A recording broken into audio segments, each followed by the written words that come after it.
Today's topic is grammar in general and syntax in particular.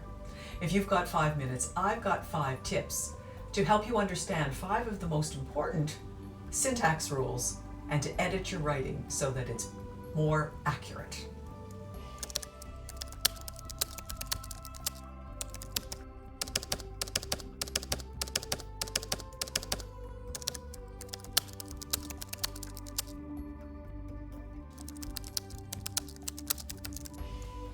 So let's talk about grammar today. We've talked about things like tone and voice, for example, in the last episode, but let's get down to brass tacks today. Some people don't want to talk about grammar, particularly if their grammar is not all that good, but it is extremely important to powerful writing, as I talked about in one of my previous episodes, but also in communicating your message accurately and powerfully to your reader.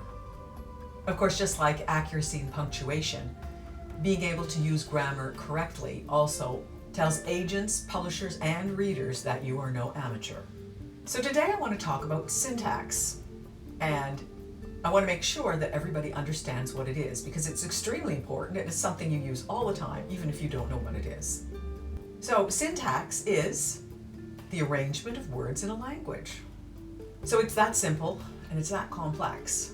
Because if you change the position of even one word in a sentence, you may change the entire meaning of the sentence, or worse, confuse your reader terribly so they have no idea what you're talking about.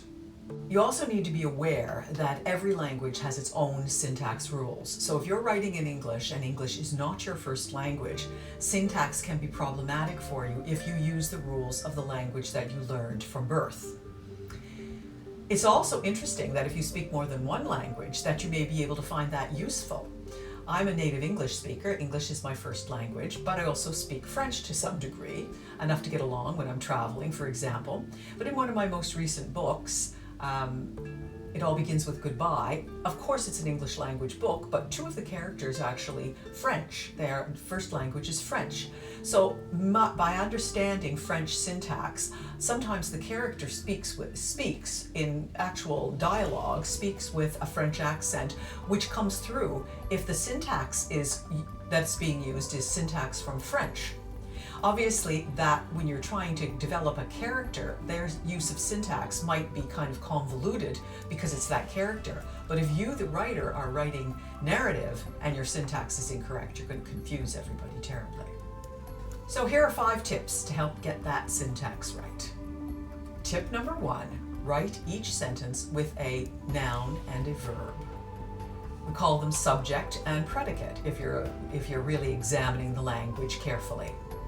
This is the primary syntax rule in the English language. Every sentence is supposed to have a noun and a verb.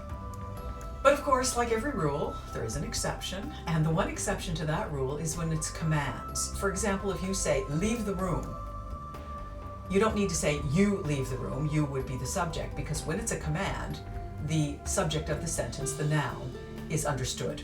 So that's the one exception to that rule. Of course, this means that what you need to do is to rid your work of sentence fragments as much as possible. And sometimes those happen when you're going along writing and you're not getting things punctuated correctly and you're not getting your thoughts together accurately. And often this can be fixed in the editing process. Don't worry about it too much in the first draft, but certainly in the second draft you want to get rid of those sentence fragments. For example, if I said, because I was late, that isn't a sentence. But if you say, because I was late, I missed the bus, that's a sentence. Now, obviously, you're going to say, but I see all the time in some authors that I like and some authors that I read that they use sentence fragments. Yes, occasionally, a sentence fragment can be a punchy, useful thing to use, depending upon the voice of the character, for example, the voice of the narrator. And once in a while you use them, but you cannot use a sentence fragment just willy-nilly, and you can't use them unless you know the rule. So once you know the rule, you can break it appropriately. Tip number 2, ensure that every sentence refers to only a single idea. This is another very basic English syntax rule, and it means that you need to avoid run-on sentences. For example, if you say, I went to the store, I bought some groceries. Well, that's a run-on sentence. You could divide it into two sentences. I went to the store, period. I bought some groceries, period. Or you could put it together as a compound sentence and say, I went to the store and I bought some groceries. But it has to have that conjunction and to make it not a run-on sentence, and it has to be properly punctuated. Tip number 3, avoid misplaced modifiers. The syntax rule in the English language is that modifiers, adjectives, and adverbs are placed in front of the words they modify, not after the words and not far away from the words. So a misplaced modifier happens when the modifier is placed in the sentence somewhere that it's ambiguous. You're unsure then of what it's actually modifying. This can lead to confusion, but it also can lead to unintended meanings. In other words, you change the meaning of the sentence by putting the modifier in the wrong place. Here's an example. She almost drove her kids to school every day. Well, what does that mean? Does it mean the kids drove themselves? Does it mean that she got to the car, but she didn't really drive them? Does it mean that she dropped them off 3 blocks from the school? You don't know what it means. But if you correct that and say she drove her kids to school almost every day, you know exactly what it means. So putting those modifiers in the wrong place can really change the meaning of a sentence or confuse it. Tip number 4 is avoid dangling modifiers. Dangling participles, you've heard that before, and you may be unsure of what it really means. And it's really irritating once you understand what it is when you're reading a piece of writing and you see a dangling modifier. And they happen quite frequently, and it can be very confusing. Here's an example. Running quickly, the finish line was reached. Running quickly. Who was running quickly? What was running quickly? The way the syntax is in that sentence right now suggests that the finish line was running. Or maybe there was somebody else running. You could say, running quickly, I reached the finish line.